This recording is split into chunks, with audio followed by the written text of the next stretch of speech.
بسم الله الرحمن الرحيم.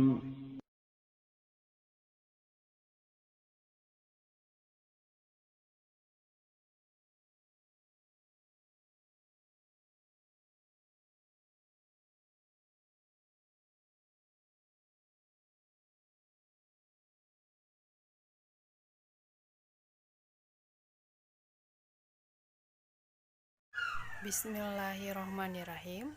Assalamualaikum warahmatullahi wabarakatuh.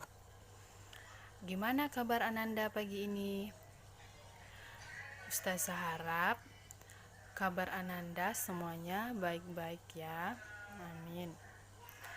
Sebelum kita memulai pelajaran, mari kita berdoa terlebih dahulu. Bismillahirrahmanirrahim. Allahumma inni as'aluka ilman nafi'an wa rizqan thayyiban wa amalan mutaqabbala. Amin. Alhamdulillah kita sudah berdoa, dan pada hari ini kita akan melanjutkan pembahasan pertemuan sebelumnya, yaitu tematik 3, tema 1, pertumbuhan dan perkembangan makhluk hidup. Nah, alhamdulillah sekarang kita sudah memasuki subtema 2. Sekarang kita sudah memasuki materi baru lagi, subtema 2, yaitu mengenal pertumbuhan dan perkembangan manusia. Ananda buka bukunya di halaman 67, pembelajaran 1. Nah, materinya yaitu pertumbuhan dan perkembangan manusia. 2. Penjumlahan bilangan ribuan dengan teknik menyimpan. Oke. Nah, di sini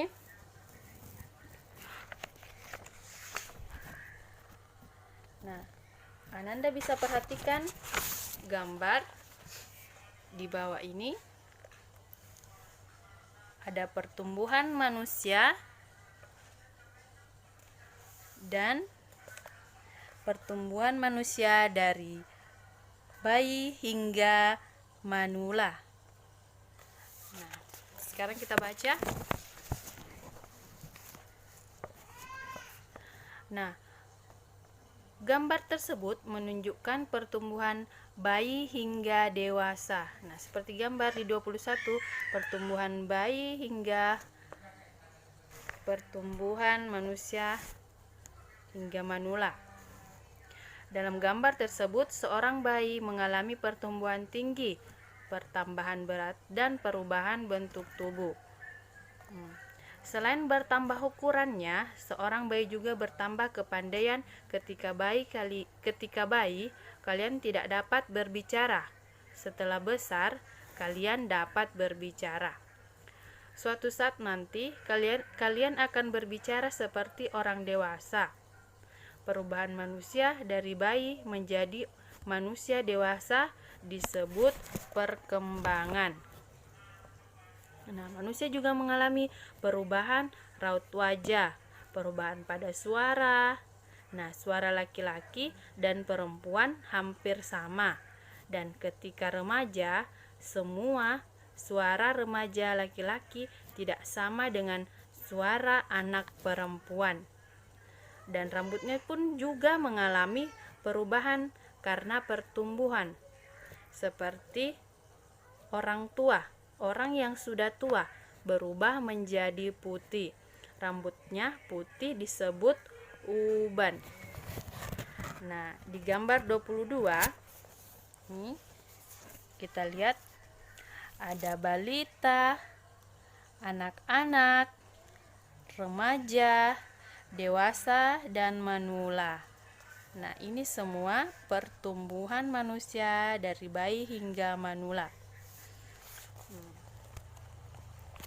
Itulah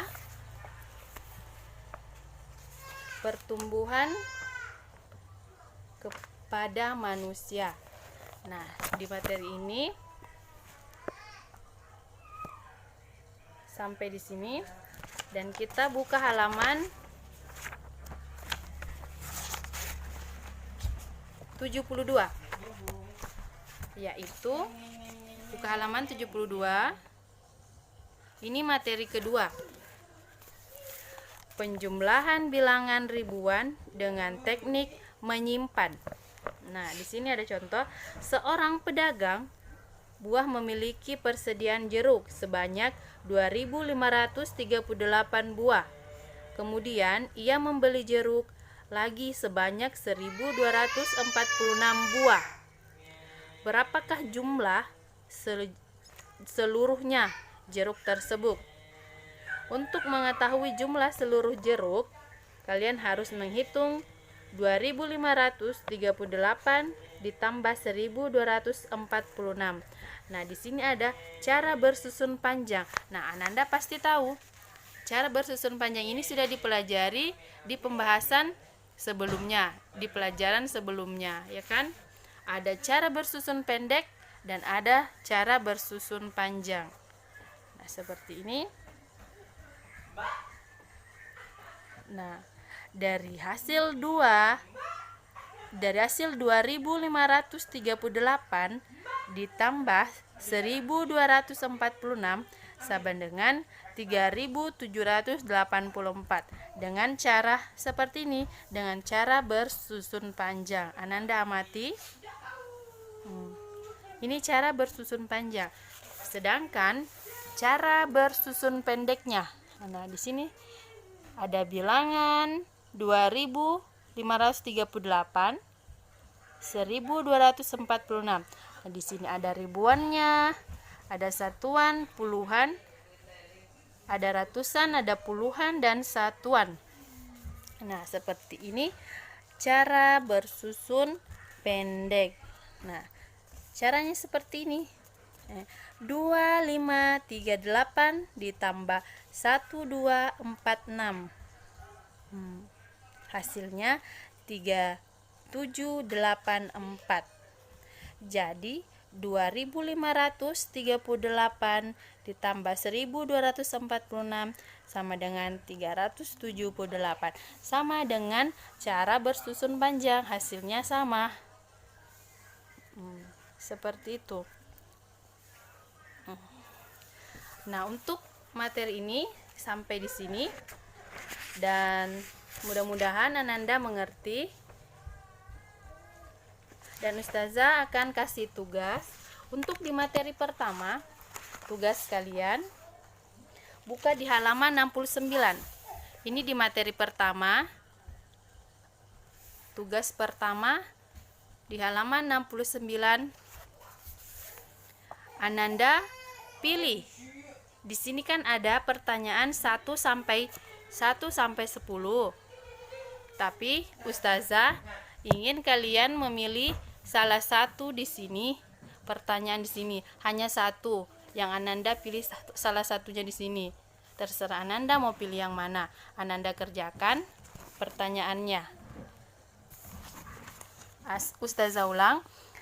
Di materi pertama, tugasnya yaitu memilih salah satu dari pertanyaan ini. Ananda mau pilih yang mana dan jawab pertanyaannya.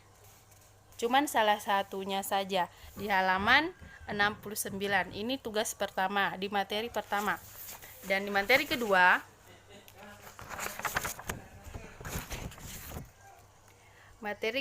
penjumlahan bilangan ribuan dengan teknik menyimpan.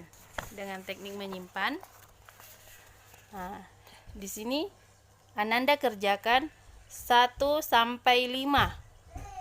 1 sampai 5. Ananda kerjakan nomor 1 sampai nomor 5 dengan cara bersusun panjang dan cara bersusun pendek. Sama seperti tugas sebelumnya. Jadi ini tidak canggung lagi, kan Ananda sudah mengerjakan. Cuman bedanya ini ada salah satu angka yang disimpan. Nah, itu yang membedakan. Nah, seperti itu. Mudah-mudahan Ananda mengerti dan selamat bekerja. Dan sekarang kita masuk di pembelajaran kedua. Pembelajaran kedua dengan materi menulis cerita berdasarkan informasi hasil wawancara. Kedua, menghargai perbedaan dalam keragaman. Nah, materi pertama, menulis cerita berdasarkan informasi hasil wawancara. Nah, di sini ayo menulis. Nah, membuat daftar pertanyaan wawancara dan mencatat hasilnya. Nah, jika ingin wawancara, kita harus mencari siapa yang ingin diwawancarai, siapa namanya yang ingin diwawancarai, dan siapkan pertanyaan. Nah, semacam ini. Pertanyaannya, Ananda lihat di halaman 75. 75. Di sini ada pertanyaannya. Apakah yang dimaksud dengan pertumbuhan dan perkembangan? Itu pertanyaan untuk yang diwawancarai. Dan yang wawancarai menjawab. Pertumbuhan ialah proses pertambahan jumlah ukuran. Nah, seperti tadi, dari bayi ke tumbuh menjadi besar ukurannya, berat badannya. Sedangkan perkembangan adalah proses menuju tingkat kedewasaan, tapi tidak dapat diukur, hanya dapat diamati. Nah, seperti dari bayi, balita, dewasa, remaja, dan manula, seperti itu. Nah, ini bentuk wawancara untuk kita mewawancarai seseorang. Nah, ini salah satu contohnya.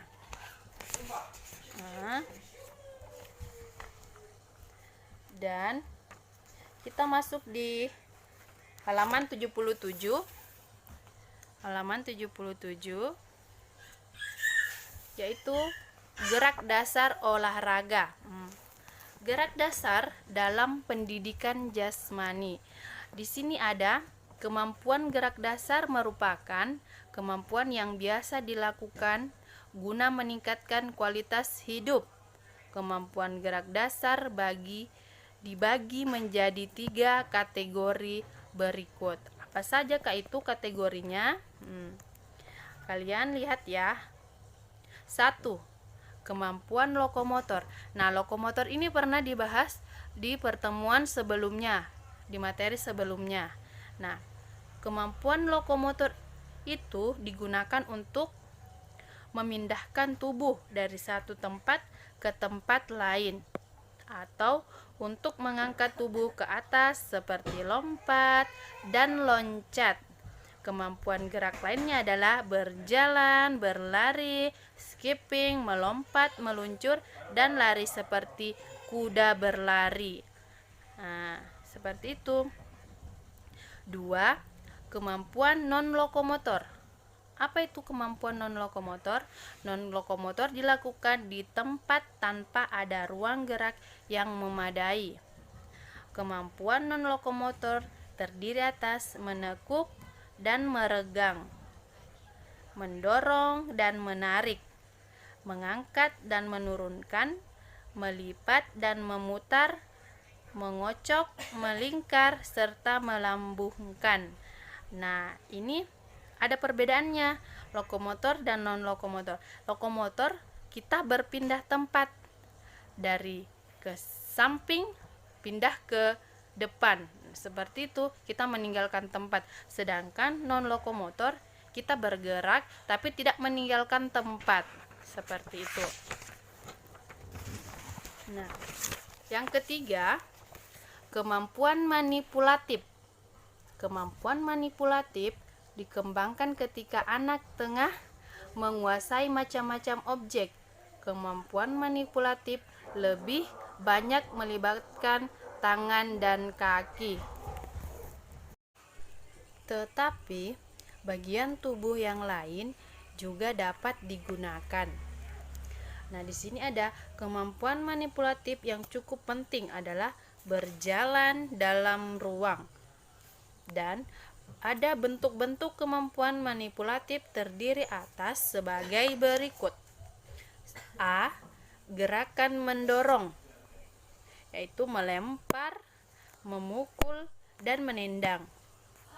B. Gerakan menerima, menangkap. Objek adalah kemampuan penting yang dapat diajarkan dengan menggunakan bola yang terbuat bantalan karet atau bola yang lain.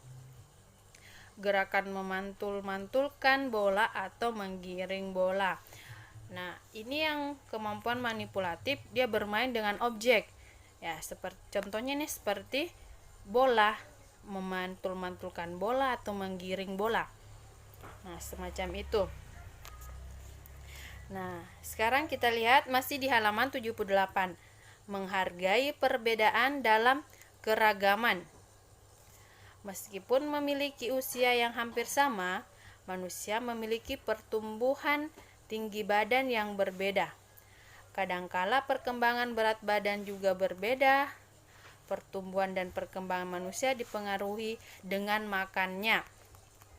Selain itu, pertumbuhan dan perkembangan manusia juga dipengaruhi oleh kebiasaan hidup dan faktor keturunan.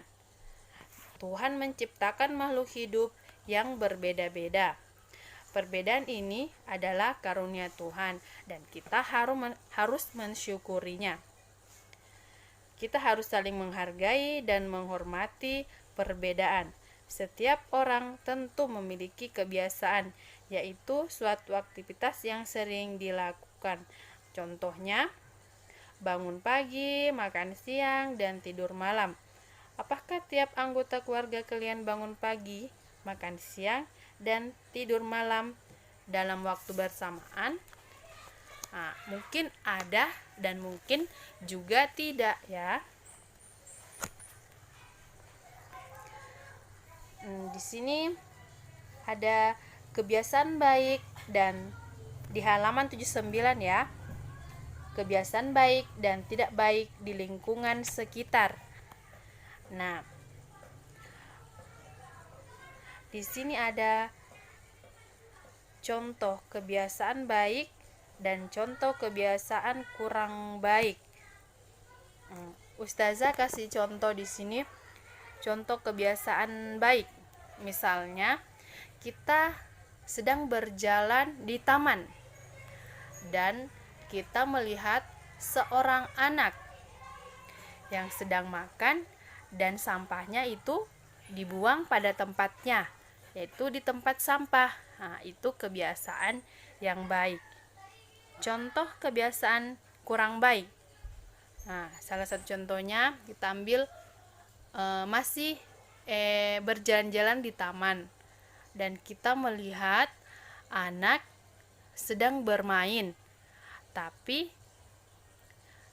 dia merusak tempat bermain itu, merusaknya, menendangnya. Astagfirullah, itu suatu kebiasaan yang kurang baik. Nah, semacam itu contoh yang baik dan tidak baik di lingkungan sekitar. Nah, seperti itu Ananda. Nah, apakah yang kalian lakukan jika ada anggota keluarga memiliki kebiasaan yang kurang baik? Nah, kita menegurnya dengan baik, dengan kata yang bagus, yang sopan. Apakah yang kalian lakukan jika ada anggota keluarga memiliki kebiasaan baik? Nah, jika memiliki kebiasaan baik, kita bisa menirunya. Karena itu kelakuan yang baik. Selain memiliki kebiasaan yang berbeda, tiap anggota keluarga tentu memiliki kesukaan atau hobi yang berbeda. Nah, Ananda pasti memiliki hobi yang berbeda, misalnya dengan adiknya suka bermain bola, bulu tangkis, dan Ananda suka berenang. Nah, ada juga yang hobinya makan bakso, coklat, dan soto. Ada juga yang memiliki hobi aktivitas tertentu, Misalnya memasak. Nah, Umi kalian suka memasak apa? Nah, membuat kerajinan tangan apa? Dan berkebun. Seperti itu Ananda. Nah, di sini ada masih di halaman 80. Ananda buka halaman 80. Nah, saling menghormati dan menolong. Di sini ada sila kedua, Pancasila berbunyi kemanusiaan yang adil dan beradab. Sila kemanusiaan yang adil dan beradab dilambangkan dengan tali rantai bermata bulatan dan persegi di bagian kiri bawah, perisai berlatar merah. Nah, di sini ada gambar. Nah, Ananda lihat gambar 26, lambang sila kedua Pancasila. Nah, seperti ini.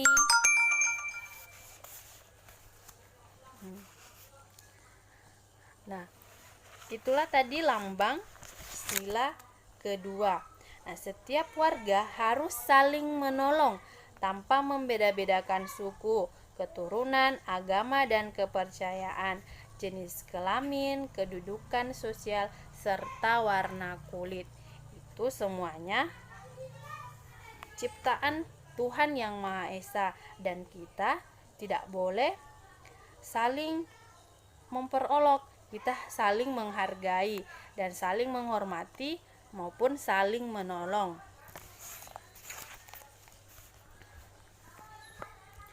Nah, di sini ada bentuk saling menghormati dengan teman adalah saling menghargai dan toleransi. Jika kita ingin memiliki banyak teman, ya, kita harus saling menghormati, menghargai, dan bersifat toleransi. Nah, di sini ada satu, menghargai. Menghargai artinya membuat sesuatu berharga, berharga bagi orang lain. Dan kita akan dihargai orang lain. Jika kita menghargai orang lain, maka dia lebih menghargai kita. Menghargai juga berarti tidak menghina dan tidak memperolok-olok seseorang. Menghargai ditunjukkan dengan sikap yang baik, misalnya memberikan pujian apabila ada teman berprestasi. Masya Allah. Bersikaplah bersantun terhadap teman, bertuturlah kata yang sopan kepada teman, jangan sampai kalian berkata kasar kepada teman, dan jangan sampai melukai hati dan perasaannya. Itulah bagaimana cara kita ingin mendapatkan teman yang banyak.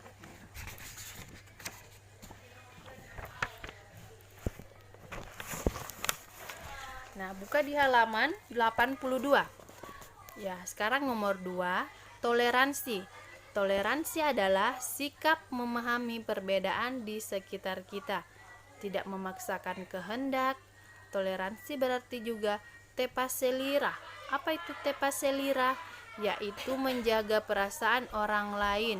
Hargailah orang yang berbeda dengan kita, misalnya berbeda agama dan suku. Tujuannya itu untuk menciptakan persatuan dalam masyarakat. Nah, jangan sampai kita bilang, dia bukan, kita ambil contoh di agama ya, keyakinan, dia tidak sama dengan agama kita, dan Ananda tidak ingin berteman dengan dia, itu tidak boleh. Nah, kita itu semua sama diciptakan oleh Tuhan Yang Maha Esa, oleh Allah. Nah, di situ menciptakan persatuan dalam masyarakat. Nah, mungkin sampai di sini untuk materi kedua, pembelajaran kedua. Mudah-mudahan Ananda semua mengerti dan memahami. Nah, sekarang untuk di pembelajaran kedua ini, Ustazah kasih tugas di halaman 79. Nah, di halaman 79 di sini ada kebiasaan baik dan tidak baik di lingkungan sekitar. Nah, Ananda buat contoh kebiasaan baik dan contoh kebiasaan kurang baik. Nah, di sini buat 3 kolom saja. Ananda buat tugasnya kebiasaan baik dan kebiasaan kurang baik. Nah, Ananda buat cari yang biasa dilakukan, yang biasa dilihat. Nah, itu tugasnya untuk pembelajaran kedua. Di halaman 79 ya. Mungkin cukup sekian. Alhamdulillah pelajaran hari ini sampai di sini dulu. Mudah-mudahan Anda semua mengerti dan paham apa yang Ustazah sampaikan. Kurang lebih mohon dimaafkan jika ada salah-salah kata. Assalamualaikum warahmatullahi wabarakatuh.